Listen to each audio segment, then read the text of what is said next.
Bapak sekalian yang belum mengenrolkan akunnya ya, itu untuk segera bisa mengenrol di akun tersebut. Ya, saya informasikan kembali, mungkin ada yang belum ya. Saya lihat tadi sekitar 8 sampai 9 orang itu belum belum berhasil masuk ke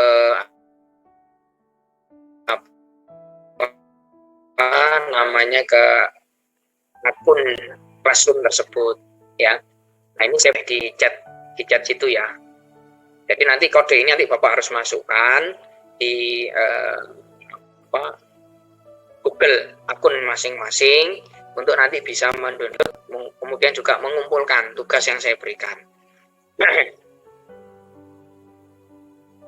Itu Bapak pilih tanda plus ini loh Pak. Nah, ini pilih gabung ke kelas. Bapak pilih gabung ke kelas ya, klik tanda plus, gabung ke kelas, kemudian masukkan kode kelas yang saya kirim di chat Zoom itu di sini. Nanti Bapak akan terenroll otomatis di di akun di Classroom mata kuliah kita ya. Jadi nanti kita akan gunakan itu untuk upload tugas Bapak masing-masing, nanti upload secara mandiri di situ ya, jadi nggak perlu dikirim email, tapi Bapak upload di sana.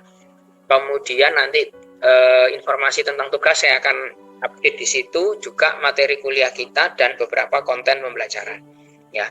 Jadi Google Classroom ini saya pakai untuk kelas saya di luar ITS ya, karena teman-teman mahasiswa yang di luar ITS kan nggak bisa akses My ITS Classroom ya, sehingga harus pakai ini jalur yang berbeda karena nggak punya NRP-nya ITS gitu ya.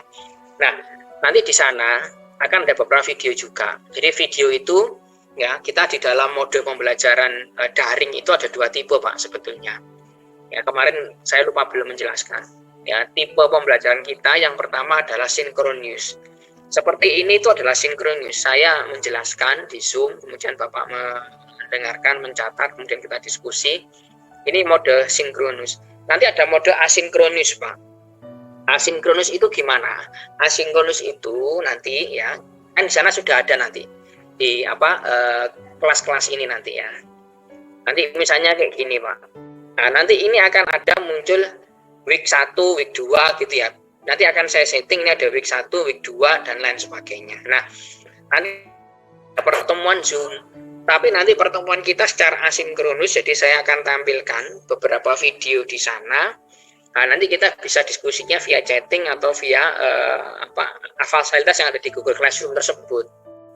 Ya, kadang-kala saya upload beberapa video, atau kadang-kala juga saya membuat video. Ya, jadi saya membuat merekam ya penjelasan saya, nanti saya upload kontennya itu di situ. Nah, jadi manfaatnya itu nanti kita bergabung di Classroom ini itu banyak ya. Jadi diantaranya adalah untuk mendownload materi kuliah, mengupload tugas ya, juga melakukan kegiatan perkuliahan yang sifatnya adalah asinkronus ya. Jadi kegiatan kuliah asinkronus itu di ITS itu sudah hal yang biasa. Jadi nanti dan ada beberapa video, kemudian ada beberapa games di situ ya, nanti redirecting ke misalnya ke Kahoot ya, atau ke Quizizz dan lain sebagainya, nanti akan ada link-link yang kita posting di sana ya. Jadi kurang lebih seperti itu, dan saya harapkan nanti Bapak yang belum bergabung ya untuk bisa bergabung ya. Nah, ini sudah nambah 1, nanti yang lain yang belum 7 orang nanti saya harapkan bisa aktivitas produksi. Nah, pada saat awal mula munculnya industrial engineering ya, atau disiplin ini di Eropa, itu banyak diwarnai dengan revolusi industri ya. Nah, ketika revolusi industri itu kan muncul peralatan-peralatan yang mekanisasi dengan mesin uap tadi, makin meningkat, jumlah produksi semakin banyak, output semakin banyak ya, daya beli konsumen semakin banyak. Itu di sisi eksternal perusahaan.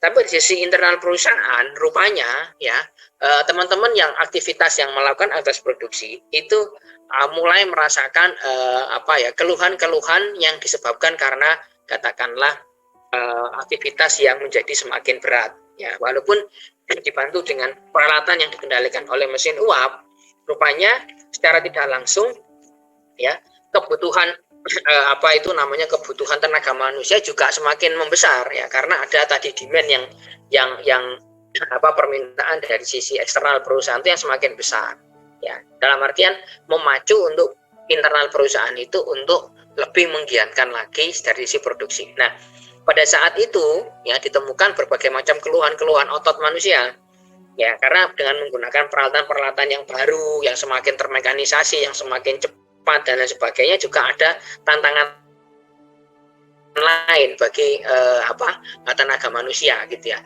Sehingga di sana coba diteliti gitu ya, kira-kira peran manusia dalam sisi sektor produksi yang dengan menggunakan peralatan tadi itu ya, gimana sih caranya supaya orang-orang tidak mengalami cedera, orang-orang tidak mengalami keluhan-keluhan otot, orang-orang tidak mengalami keluhan-keluhan akibat pekerjaan. Nah, oleh karena itu disiplin ilmu ergonomi tumbuh dan berkembang itu di sana. Maka itu adalah mainstream yang pertama. Nah, berikutnya ada mainstream yang kedua di US. Ya, di US itu kalau mainstream industrial engineering itu lebih banyak diwarnai pada ini perang dunia begitu ya, lebih banyak diwarnai dari sisi teknik optimasi ya. Jadi pada saat itu bagaimana latar belakangnya itu, bagaimana kita tentara di Amerika itu ya untuk melancarkan serangan kepada musuh itu supaya bisa istilahnya itu lebih meluluh lantakkan musuhnya, sehingga mereka berpikir optimasi bagaimana melempar atau mengirim rudal ya atau bom dan lain sebagainya supaya daya rusaknya itu lebih besar ya, tapi dengan jumlah amunisi ya atau rudal yang lebih sedikit, intinya begitu. Nah, maka itu adalah dua mainstream yang mewarnai disiplin ilmu industrial engineering. Nah, kemudian kesini semakin berkembang ilmu industrial engineering itu. Jadi diwarnai dua hal sebetulnya. Pertama adalah revolusi industri yang notabene lebih dekat kepada sisi human factors atau economics. Nah, mainstream satunya lebih karena diwarnai karena perang dunia. Lebih banyak nanti ilmunya berkembang kepada teknik optimasi. Berkembang. Nah, sekarang industrial engineering itu secara mudah memiliki posisi yang berbeda jika dibandingkan dengan ilmu yang lain. Kalau kita bicara tentang kita bicara tentang ilmu atau disiplin gitu ya, di teknik gitu ya, maka kita punya tiga mainstream yang boleh kita kelompokkan seperti ini. Yang pertama adalah terkait dengan sains, kemudian yang kedua adalah engineering ya, atau lebih dekat kepada hard engineering seperti mesin, elektro dan lain sebagainya, dan yang ketiga adalah kepada industrial engineering. Lalu bedanya apa? Nah, ini bedanya di sini. Bapak bisa lihat di dalam karakteristik pembeda di bawah. Ya, industrial engineering itu memiliki satu objek yang berbeda dengan engineering maupun yang sains. Sains itu yang saya kasih kode warna biru, engineering itu yang warna ungu, industrial engineering yang warna hijau. Nah, yang membedakan apa? Kalau sains itu lebih kepada natural system. Ya, contohnya kalau teman-teman kita di fisika, biologi, kimia, itu kan yang dikelola ya atau objek yang ditelaah itu adalah terkait dengan natural system. Misalnya adalah hewan ya, kemudian zat-zat kimia gitu ya, kemudian nanti mungkin terkait dengan gaya suatu benda, momentum, ini natural system. Nah, kalau engineering itu adalah artificial system, sistem buatan. Nah, di dalam industrial engineering ini berbeda jika dibandingkan dengan sains maupun engineering, maka kita itu fokusnya kepada integrated system. Nanti akan saya jelaskan, integrated system itu apa sih? Nah, sebagai gambaran, integrated system itu kita tidak boleh melihat satu objek itu, objek telah kita hanya dari satu sisi saja. Artinya kita tidak hanya bisa melihat dari sisi mesinnya saja, tidak boleh melihat dari sisi materialnya saja, tapi juga harus melihat dari sisi human, ya, dari sisi informasi, dari sisi energi dan lain sebagainya. Maka itu semua adalah gambaran dan integrated system. Ya. Nah, fenomena kita berbeda dengan sains maupun engineering. Nah, bedanya apa? Probability dan uncertainty itu begini. Probability itu lebih bisa kita prediksi. Jadi probability dan uncertainty ini dasar teorinya itu sama-sama menggunakan statistik. Tapi kalau statistik itu, kalau probabilistik, itu masih bisa kita prediksi. Misalnya ada sebuah mesin itu kita buat, kemudian dia melakukan satu aktivitas pekerjaan, ya kita gunakan untuk misalnya melakukan aktivitas produksi, maka kan kita bisa prediksi. Mesin itu bisa bertahan sampai berapa lama. Nah, kalau di dalam pabrik atau industri seperti integrated system itu apa sih? Nah, sebagai gambaran integrated system itu kita tidak boleh melihat satu objek itu, objek telah kita hanya dari satu sisi saja. Artinya kita tidak hanya bisa melihat dari sisi mesinnya saja, tidak boleh melihat dari sisi materialnya saja, tapi juga harus melihat dari sisi human, ya, dari sisi informasi, dari sisi energi dan lain sebagainya. Maka itu semua adalah gambaran dari integrated system. Ya. Nah, fenomena kita berbeda dengan sains maupun engineering. Kalau fenomena di sains itu lebih kepada deterministik, sesuatu hal yang notabene itu lebih tertentu begitu ya. Ya, kalau kita lihat misalnya adalah fisika, itu kita mengenal momentum atau mungkin gaya gravitasi, maka sifatnya itu kan deterministik ya. Ya, kalau misalnya E sama dengan mc kuadrat ya, gravitasi itu katakanlah dari perhitungan kita peroleh 9,8 ya. Ya, dan 9,8 atau 10 gitu ya, 10 nilai skor gravitasinya gitu ya, m per s kuadrat ya kalau nggak salah ya. Nah, itu kan deterministik, suatu hal yang tertentu. Ya, kalau kita menggunakan rumus ya rumusnya itu, ya nilainya itu, gitu ya. Tinggal kita diaplikasikan pada berbagai macam kasus gitu kan. Nah, kalau di industrial engineering itu nggak bisa deterministik. Gini, saya tadi sampai di uncertainty ya. Jadi kalau kita bicara uncertainty itu berbeda dengan probabilistik. Jadi kalau probabilistik itu masih bisa kita prediksi umur pakainya itu berapa lama. Itu kalau pembangkit sudah diinstal, dipakai begitu ya, itu kita bisa hitung umur ininya ya, umur pembangkit itu sampai berapa tahun ke depan. Ya, sama halnya dengan apartemen. Apartemen itu kan umur kekuatannya kan sampai katakanlah 25 tahun gitu ya. Itu kan bisa kita prediksi. 25 tahun itu dia probabilitasnya itu bisa hampir sempurna gitu ya, 100 gitu ya, 99 sekian. Tapi nanti seiring berjalannya waktu probabilitas itu akan turun, artinya ya kemungkinan akan semakin rusak ya, atau mungkin mesin itu hancur kan gitu ya. Maka itu adalah probabilistik. Kita bisa menghitung dengan menggunakan teori statistika yang cukup sederhana, kita bisa tahu berapa besar kemungkinan. Nah, kalau uncertainty enggak demikian. Uncertainty itu ada unsur prediksinya ada, tetapi unsur prediksi itu tidak selamanya bisa kita pegang. Ya. Jadi uncertainty itu lebih kepada ketidakpastian. Prediksi ada, probabilitasnya ada, tetapi juga ada satu kondisi yang cukup besar bahwa probabilitas tersebut akan tidak berjalan, jadi nggak bisa ditebak, lebih kepada nggak bisa ditebak. Ya, nah uncertainty ini kenapa ini terjadi? Ya karena tadi ada integrated system. Nah, salah satu hal yang membuat di dalam integrated system itu menjadi uncertainty itu adalah human behavior ya, atau perilaku manusia. Ya, nanti akan saya jelaskan lebih lanjut. Nah, outputnya berbeda dengan engineering maupun sains. Output kita itu lebih kepada value added, sebuah nilai tambah. Ya, jadi kita tidak harus membuat sebuah produk atau service di dalam industrial engineering, tetapi ketika kita bisa memberikan sebuah value added, ya output value added itu sudah memenuhi requirement pada kasus industrial engineering. Nah, value added itu kurang lebih begini. Ya. Bapak kalau membeli sebuah barang di e-commerce, ya ketika barang itu sampai di rumah Bapak, berarti kan Bapak memperoleh output ya, barang itu kan, mau mendapatkan barang itu. Barang itu kan merupakan sebuah produk yang Anda beli. Tapi coba diperhatikan. Barang itu ketika kita beli di Jakarta, dikirim ke Surabaya, apakah mengalami perubahan bentuk? Kan tidak. Barang yang kita beli misalnya berupa sebuah handphone misalnya, sampai ke Surabaya gitu ya, maka barang itu juga merupakan sebuah handphone yang seperti spesifikasi yang dijanjikan gitu ya oleh penjualnya. Ya, maka tidak ada perubahan bentuk barang. Jadi kalau handphonenya di sana kita beli misalnya iPhone seri 6 gitu ya.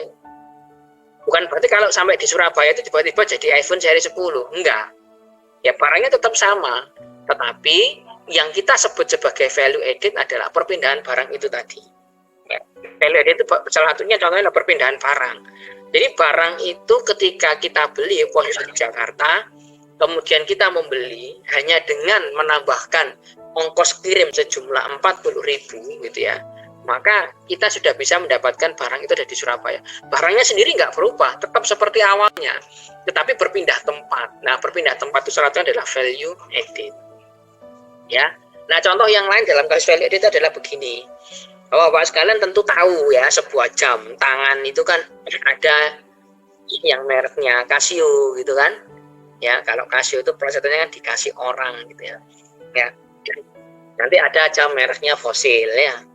Nah, ada merek Fossil itu ya.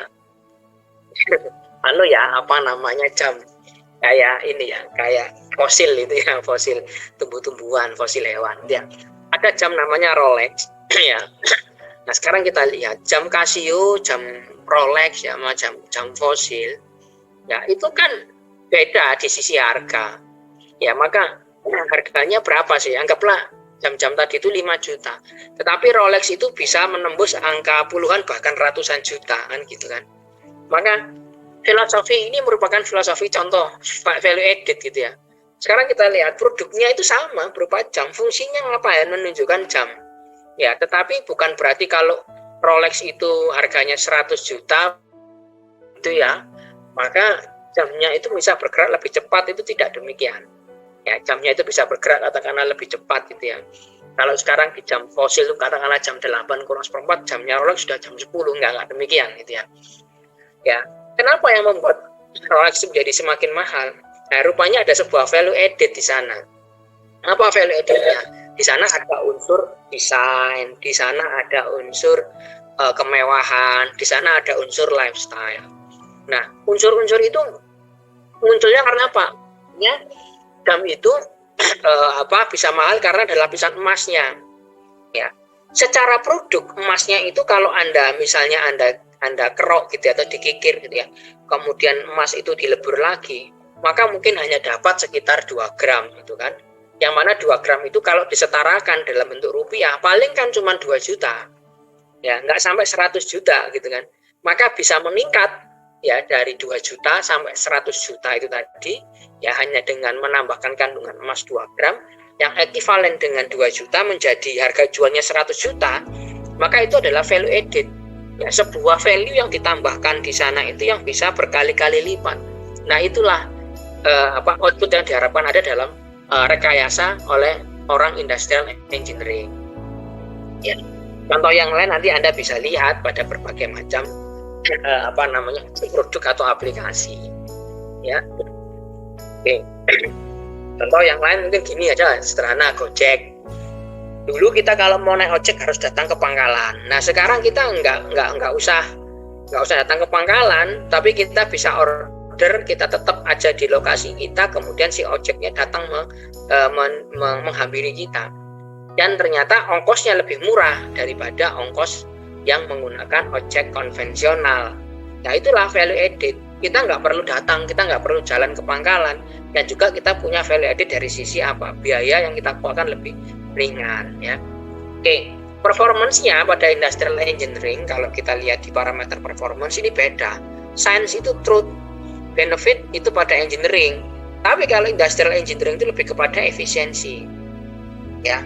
Nah, ini bentuknya itu begini, Bapak sekalian. Jadi kalau Bapak lihat bentuk efisiensi tadi, kalau kita beli iPhone dari Jakarta sampai ke Surabaya, kalau misalnya barang itu kita beli ya, kemudian kita ngirim orang ke Jakarta untuk ngambil barang, kemudian orangnya balik lagi ke Surabaya, ada biaya ongkos kirim yang kita tanggung itu berupa perjalanan ya dan lain sebagainya.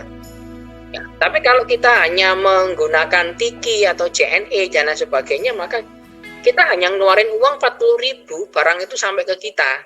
Karena apa? Si JNE maupun TIGI itu mampu mengelola tingkat efisiensi pengiriman barang dari Jakarta sampai ke Surabaya itu dalam efisiensi yang tinggi.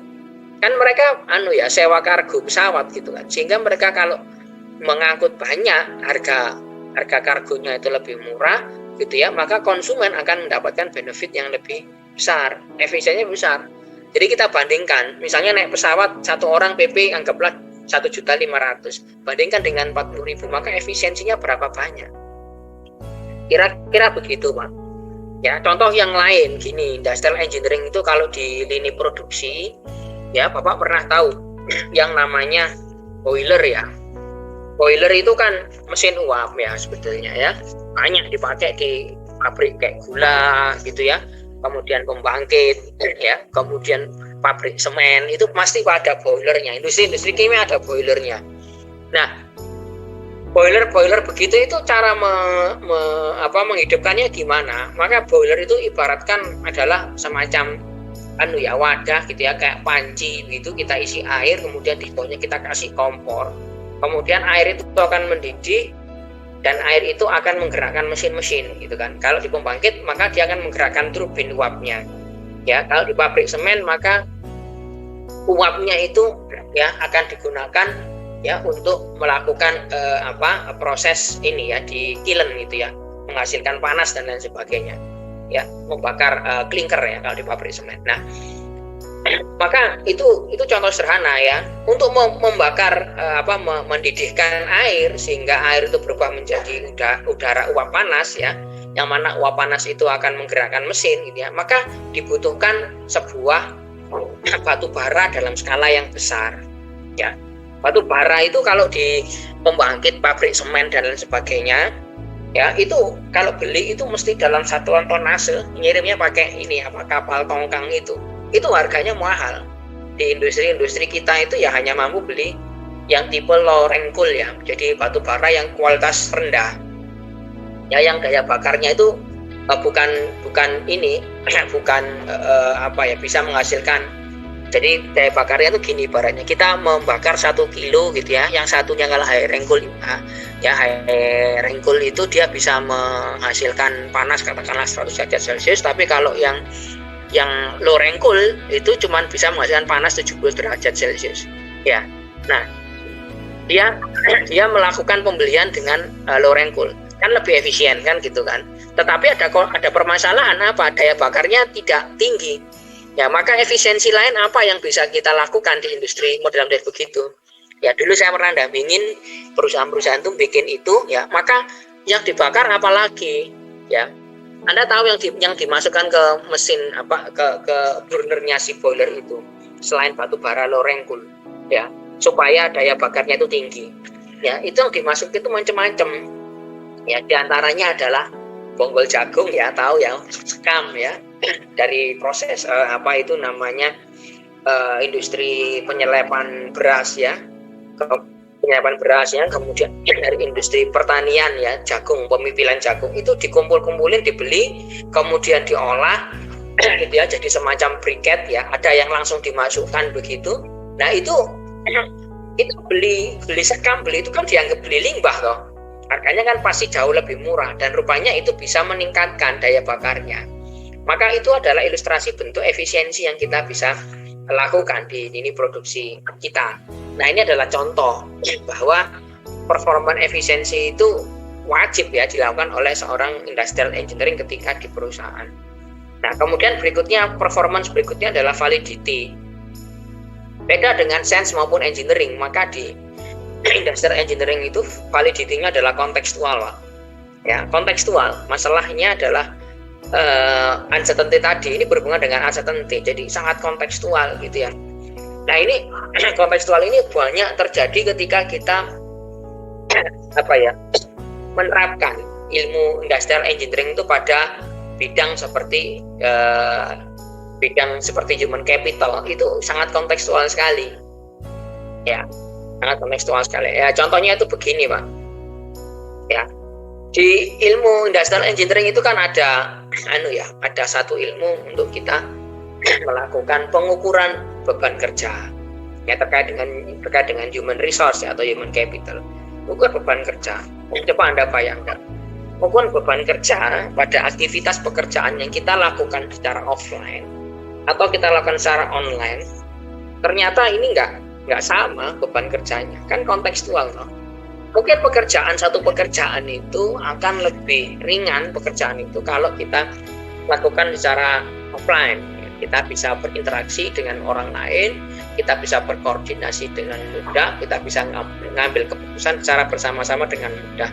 Tapi kalau ternyata pekerjaan itu harus dilakukan secara online seperti model kita WFH begini gitu ya, maka ini mengakibatkan kontekstual pekerjaan kita berbeda.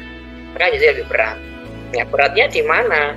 Ya, beratnya mungkin di dalam mengambil keputusan, mengajak rapat dan sebagainya. Kan kadang-kala kita kayak forum Zoom begini ini kan macam-macam ya. Ada yang konsen, ya ada yang nggak konsen gitu kan. Mungkin di rumah ada anaknya ribut gitu ya, atau mungkin ada rusuh sana, rusuh sini gitu kan. Ya, termasuk juga ada yang nanti mungkin dalam rapat begitu misalnya kameranya mati ya dan lain sebagainya, sehingga kita nggak tahu ini orang ini dengerin apa enggak, ikut rapat atau enggak, atau hanya akunnya aja yang ikut rapat. Nah, hal-hal seperti kan sangat kontekstual sekali ya, sehingga beban kerja pekerjaan WFH dan WFO itu berbeda. Kami di awal-awal pandemi itu kan di direktorat saya menerapkan sistem kerja WFH di ITS. Kami sempat ukur ya, selama WFH dan WFO apakah ada perbedaan? Rupanya beban kerja itu cenderung lebih tinggi pada model WFH untuk tipe pekerjaan tertentu dan cenderung lebih rendah pada tipe pekerjaan yang lain. Ya, sangat kontekstual sekali. Tipe pekerjaan yang misalnya banyak berhubungan dengan pengambilan keputusan seperti di direktorat saya, itu beban kerjanya lebih tinggi.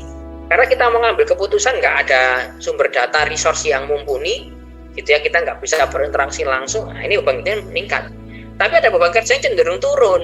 Ya, misalnya begini, Pak, anggaplah petugas kebersihan. Petugas kebersihan itu kan pekerjaannya ya harus dilakukan secara di kantor ya. Tapi sejak kita melakukan WFH, maka orang ini kan nggak bisa bekerja dari kantor gitu kan. Ya, maka otomatis dia beban kerjanya jadi turun. Sangat kontekstual sekali. Tidak semua bisa dipukul rata bahwa secara WFH itu akan meningkat beban kerjanya, tapi juga pada tipe pekerjaan lain beban kerjanya akan cenderung turun ya karena sistem kerja WFH ini. Oke, ya. Nah, kemudian dari sisi trigger gitu ya atau start, maka kalau sense itu lebih kepada curiosity, rasa penasaran seseorang. Engineering itu berangkat dari need dan problem, dan industrial engineering juga sama, berangkat dari need dan problem.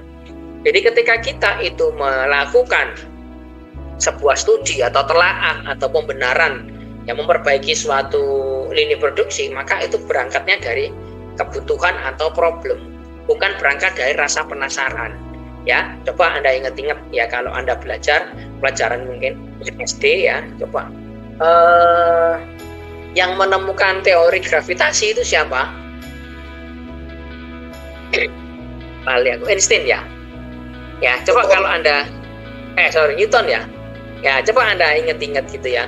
Itu munculnya teori gravitasi itu ketika apa? Ketika si penemu itu kan penasaran ya, kok bisa sih sebuah apel itu jatuh dari pohon sampai jatuh mengenai kepalanya dia. Apa yang membuat si apel itu jatuh? Rupanya ada gaya tarik bumi gitu ya. Nah, ini kan berangkat dari penasaran, kenapa kok apel itu jatuh gitu ya. Atau kemudian kalau kita melihat hukum Newton begitu ya, ada teori tumbukan. Kenapa kalau sebuah benda itu yang saling bertumbukan, pada akhirnya benda itu bisa memantul yang salah satunya. Lalu besarannya itu berapa besar? Pantulannya itu kan ada aksi reaksi ya. Nanti kita pelajari teori itu nanti pada saat bahas biomekanik. Ada aksi reaksi. Maka ini kan berasal dari penasaran loh. Kenapa kok ada sebuah bola ketemu bola ketabrak, yang satunya itu bergerak maju, satunya lagi mundur, tapi kok daya pantulnya itu mirip-mirip gitu kan.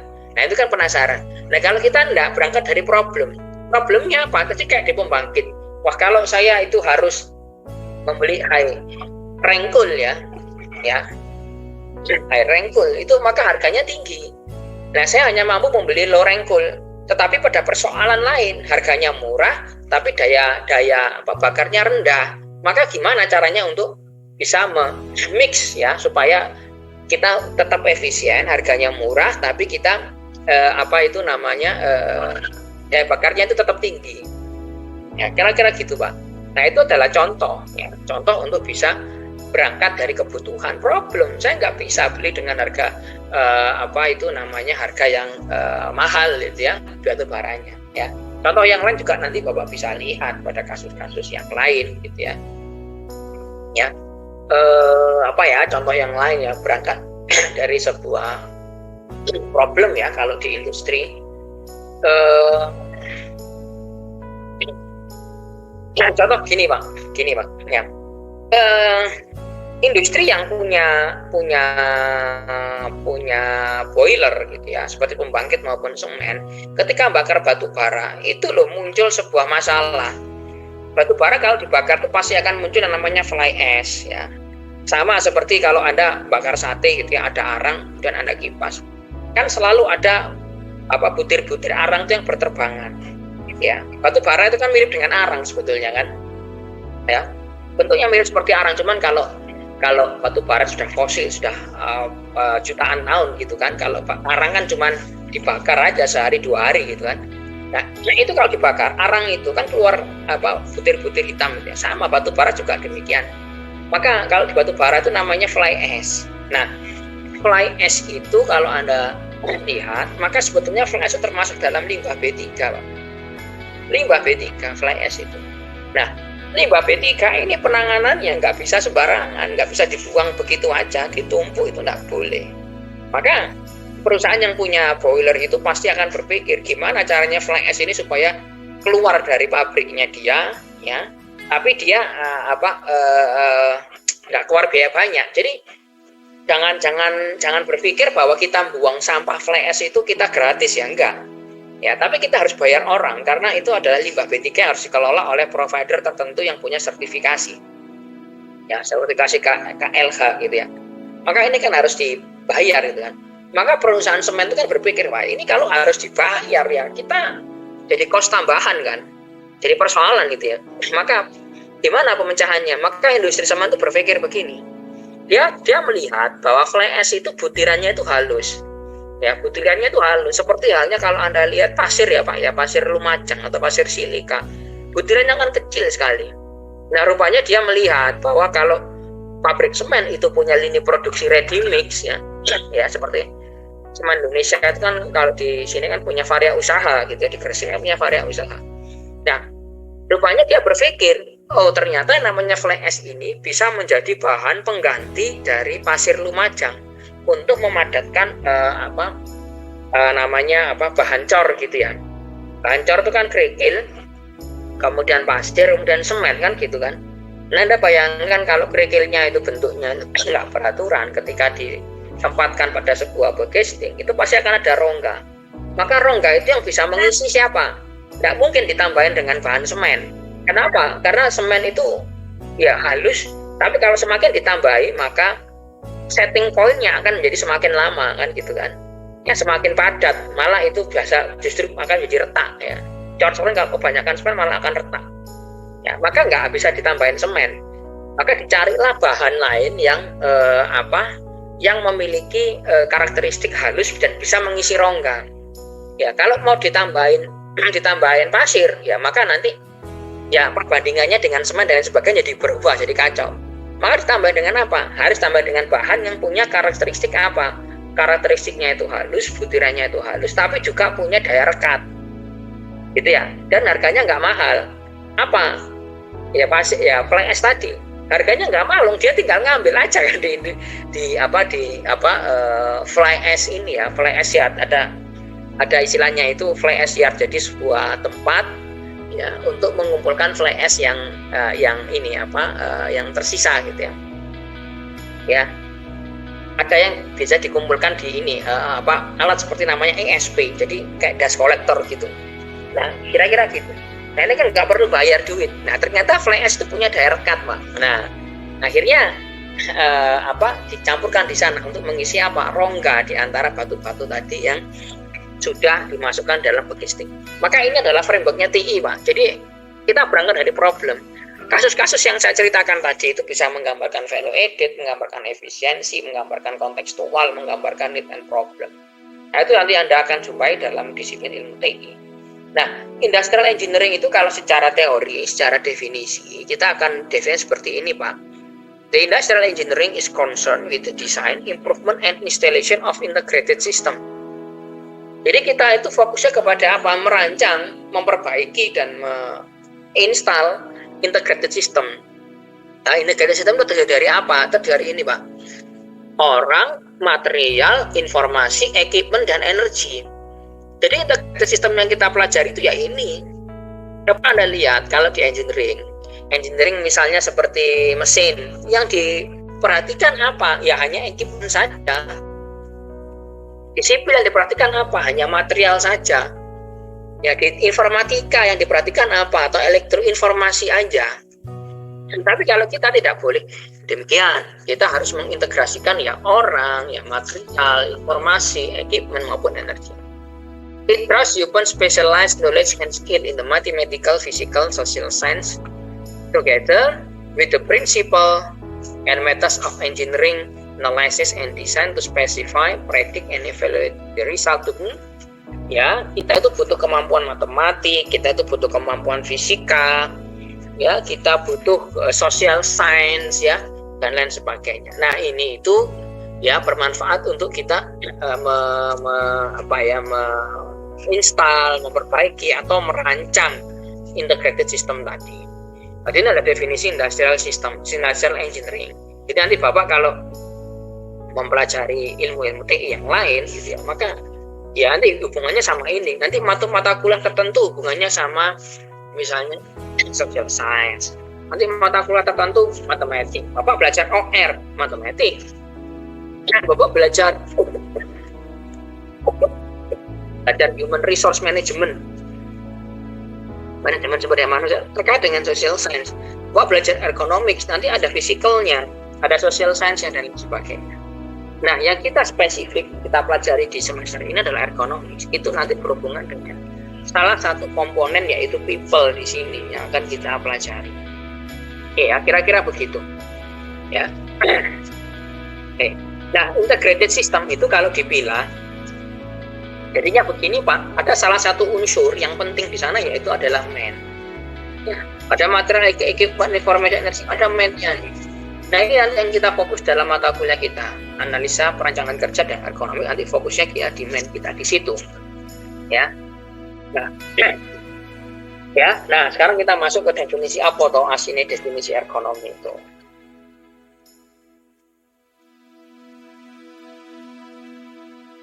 Ya. Nah, ekonomi itu dari berbagai macam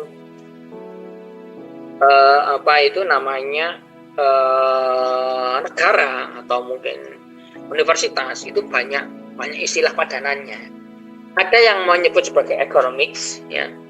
Ada yang menyebut sebagai human factors engineering, ya, seperti di Malaysia itu nyebutnya human factors engineering. Jadi di Inggris juga nyebutnya human factors engineering. Ya, di US nyebutnya economics, ya. Dan biomechanics di US sebutnya juga ada biomechanics, ya. Kemudian nanti ada engineering psikologi dan lain sebagainya. Maka ini adalah nama lain dari economics. Ya. Nah, economics itu kalau kita lihat dari sisi keilmuan, maka ilmu ini apa yang kita pelajari?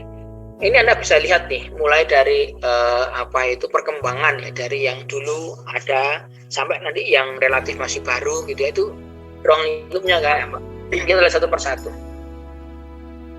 Ya. Murrell ya, tahun 65 itu mendefinisikan bahwa economics itu adalah the scientific study of the relationship between man and his working environment. Ya. Man and working environment.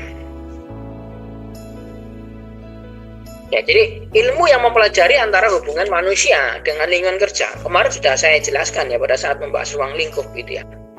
Jadi kita akan mempelajari hubungan antara orang dengan lingkungan, lingkungan pekerjaannya dia. Nah, lingkungan pekerjaan dia ini nggak seperti lingkungan kita, lingkungan hidup gitu, tidak sama, berbeda ya. Kalau lingkungan hidup itu mungkin dalam jaring-jaring makanan itu kan di sana ada kayak ini ya, lingkungan kayak biota gitu kan, kemudian ada rawa gitu ya, ada macam-macam lah ya. Nah, di sini bukan itu yang dimaksud Pak. Working environment itu adalah lingkungan fisik pekerjaan. Misalnya adalah panas ya, suhu baik panas maupun dingin ya, kemudian ada noise ya, kebisingan, kemudian ada getaran begitu ya, kemudian nanti ada humidity atau kelembapan dan lain sebagainya. Maka itu adalah working environment yang kita bahas dalam ekonomi. Semua ada standar, ada satuannya. Bahkan ini ada sertifikasinya Pak. Jadi kalau kita ingin di saat seperti sini, kita mengukur dengan pekerjaan itu kita ada sertifikasinya. Ya, ada sertifikasinya. Oke. Ya, jadi ini mural tahun 65. Jadi dia mendefinisikan bahwa studi yang mempelajari hubungan antara manusia dan lingkungan pekerjaannya dia. Kemudian Grangian tahun 80. Ya, saya fokus ke yang warnanya merah itu aja. Ya, yang warnanya merah itu apa sih? Itu highlightnya. Jadi si Grangian tahun 80 itu menyatakan bahwa the most important principle of economics adalah fitting the task to the man. Ya.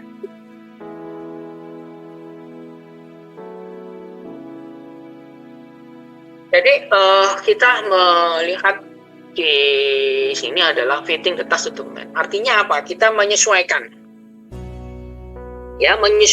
pekerjaan terhadap manusia. Jadi kita tidak boleh manusia diminta untuk menyesuaikan pekerjaan, tapi pekerjaannya yang diminta untuk menyesuaikan kepada manusianya. Jadi misalnya kalau anggaplah orang itu punya tinggi badan yang berbeda, punya kekuatan otot yang berbeda misalnya, maka pada saat kita mendesain sebuah mobil atau mendesain sebuah motor, ya, maka boleh jadi orang yang terlalu pendek itu nggak bisa menjangkau pedal gas misalnya, ya, nggak bisa menjangkau setir, itu kan. Maka bukan orangnya yang dipaksa untuk menyesuaikan kendaraannya, tapi kendaraannya dimodifikasi sehingga kalau mobil itu joknya bisa dimajukan, bisa dimundurkan, bisa dinaikkan dan lain sebagainya. Maka itu adalah fitting the task to the man.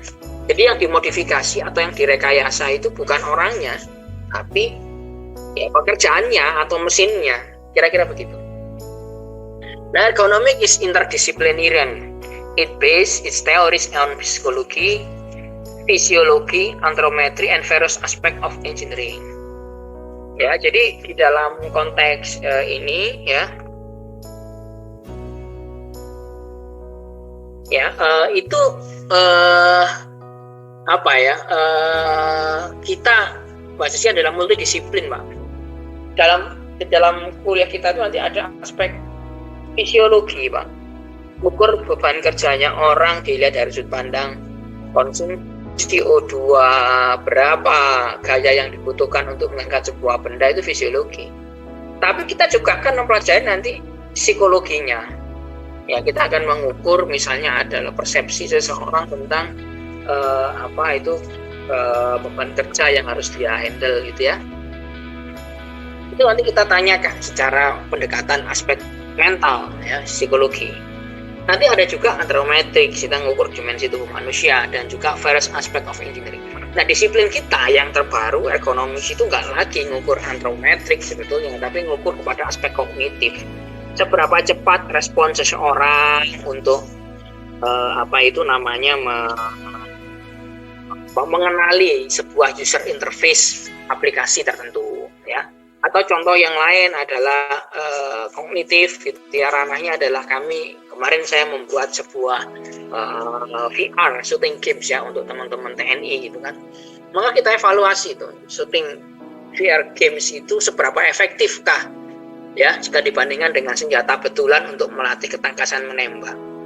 Ya, kurva pembelajarannya si user itu sampai seberapa cepat dia meningkat ya setelah berlatih menggunakan virtual reality. Oke. Nah, itu contoh ya. Kemudian berikutnya ada Meister tahun 89.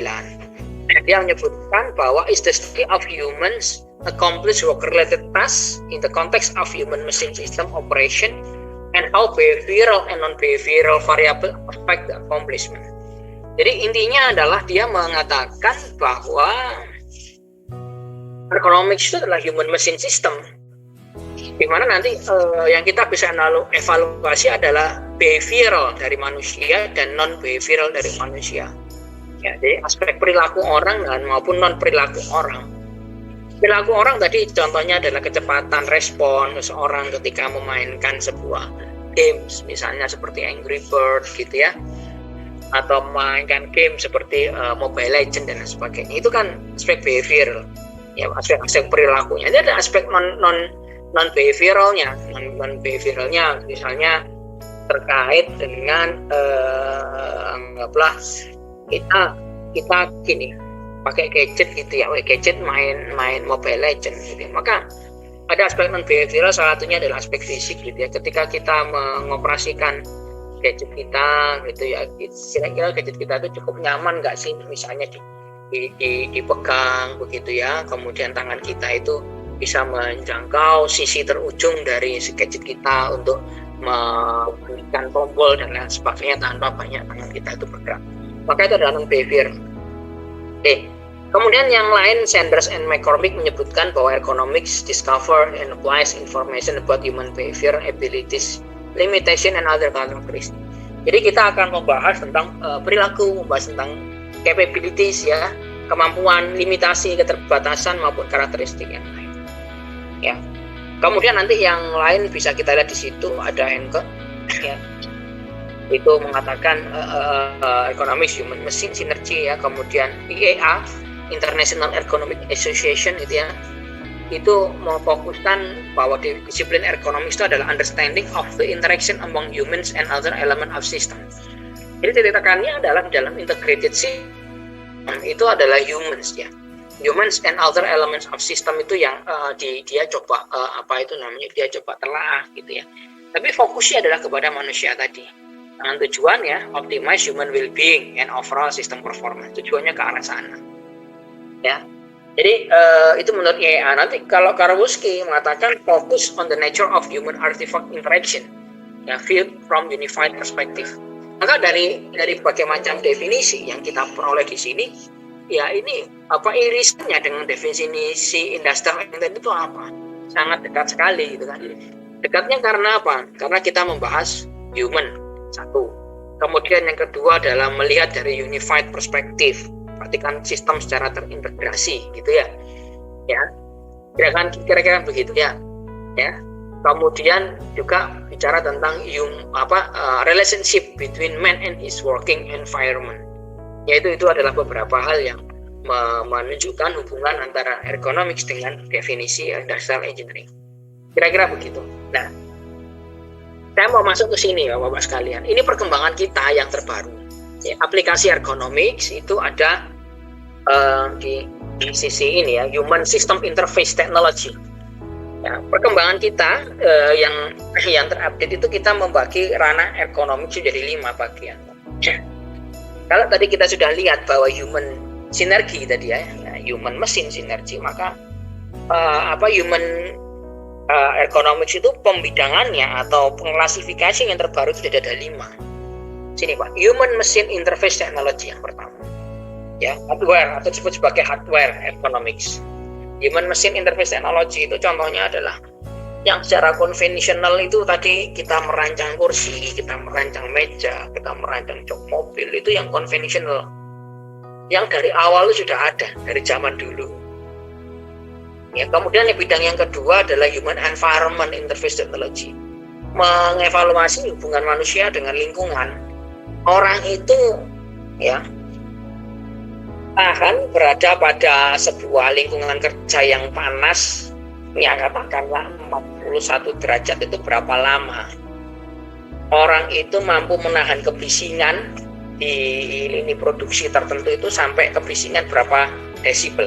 Nah, itu terkategori pada Human Environment Interface Technology. Ya. Nah, berikutnya ada Human Software Interface Technology atau kita sebut sebagai Cognitive Ergonomics. Jadi saya cerita tuh, saya bikin VR shooting games itu kan. kita bandingkan orang berlatih menembak dengan menggunakan VR, virtual reality, dibandingkan dengan senjata yang betulan, kira-kira learning itu cepat nggak dengan menggunakan virtual reality? Kira-kira orang yang menggunakan virtual reality itu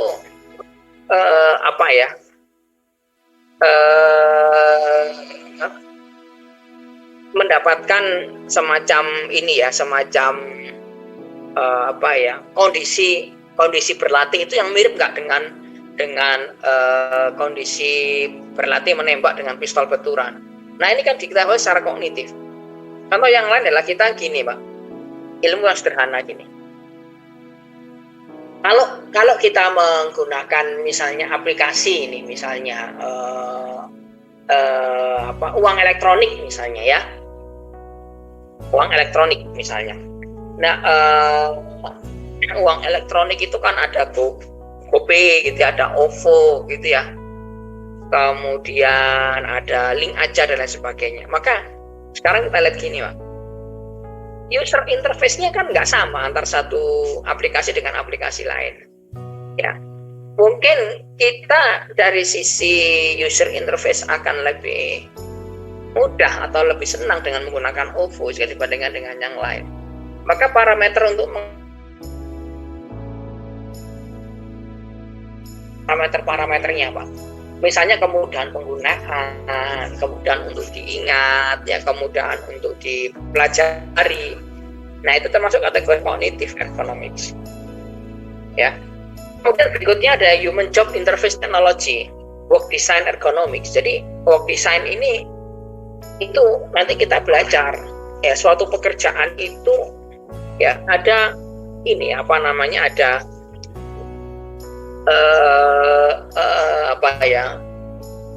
pembagian pekerjaan. Jadi awalnya itu dari Ford itu begini, Pak. Ini contoh ilustrasinya. Ternyata di revolusi industri, maka industri itu harus bisa mempekerjakan berbagai macam tenaga kerja yang mungkin salah satunya adalah karena korban perang dunia begitu ya.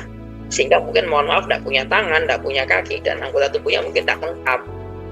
Nah, maka dia berpikir di industri seperti itu. Dia membuat kelompok-kelompok kerja. Mungkin orang yang mohon maaf anggota tubuhnya kakinya tidak lengkap begitu ya, maka dia bisa bekerja di lini produksi, misalnya adalah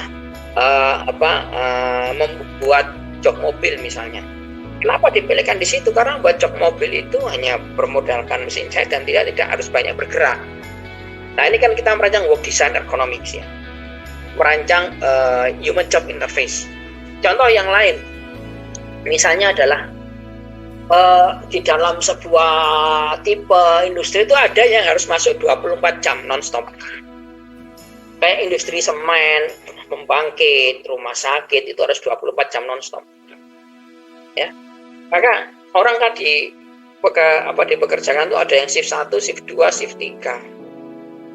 Nah, ini merancang nih, shift 1 itu pagi, shift 2 siang, shift 3 itu malam. Maka perlu nggak dirancang, kalau shift malam itu kan sebaiknya kan nggak malam terus, tapi dari suatu saat dapat pagi. Ya, itu juga yang shift pagi, suatu saat juga bisa dapat sore atau malam. Maka itu fokusnya pada human job interface technology. Ya, berikutnya yang kelima adalah human organization interface technology. Ya, maka ini disebut sebagai macroeconomics. Nah, macroeconomics ini kita bicara tentang human organization interface technology. Jadi kita membahas dari sisi sudut pandang ergonomics itu bagaimana membangkitkan partisipatori, ya, kemudian kita tentang budaya organisasi, ya, kemudian kita mempelajari juga tentang di sana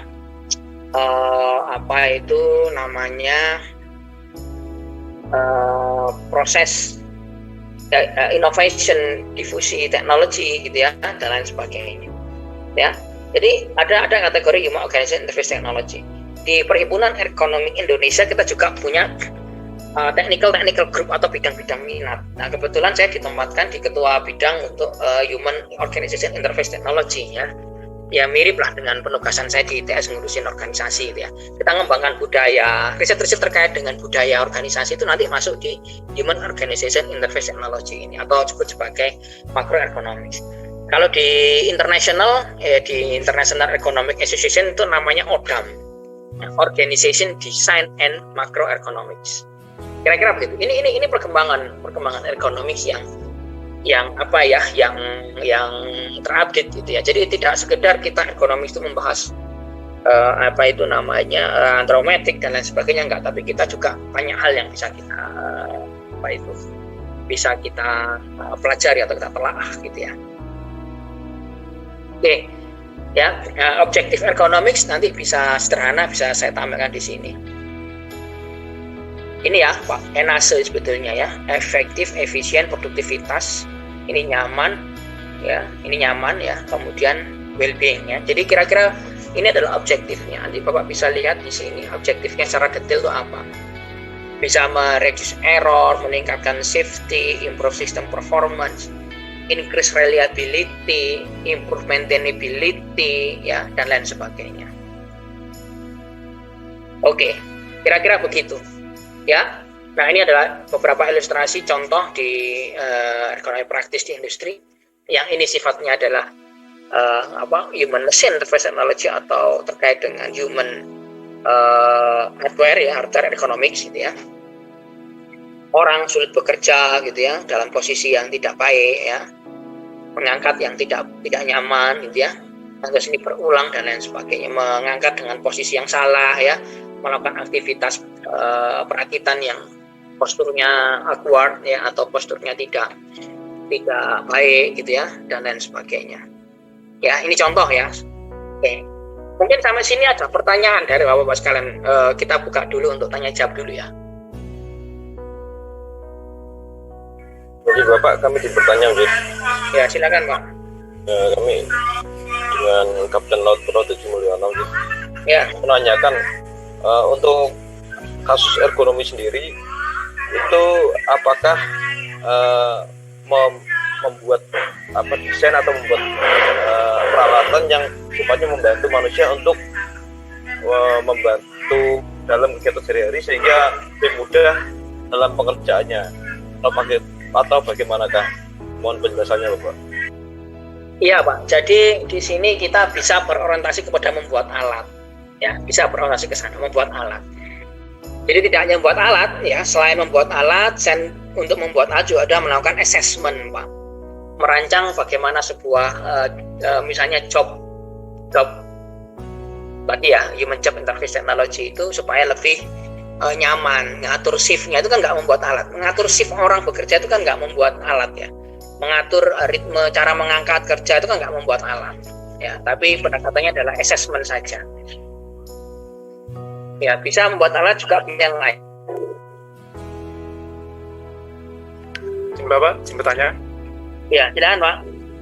Izin Kapten Brian, izin bertanya. Ya.